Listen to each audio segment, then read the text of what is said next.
So hey everyone, welcome back to another quick and very interesting tutorial. Where in this quick tutorial, I'm going to show you how you can build a resume in 2 minutes with a template online without using any software. Now, in order to do it, all you need to do is simply open any of the browser you have, and here you have to search for resume maker dot online.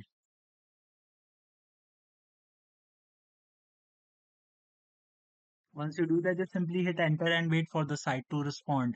Once the site gets open, here you're gonna see this option which says create resume, and let's wait for it to respond. And here you're gonna find multiple templates. You can see a current template have been right there, and I can change the layout from here as well, the classic layout or the split layout and the hybrid layout, and I can change multiple things from here, and I can upload my data, and once I'm satisfied with my changes, I can directly hit download and save the template to my system.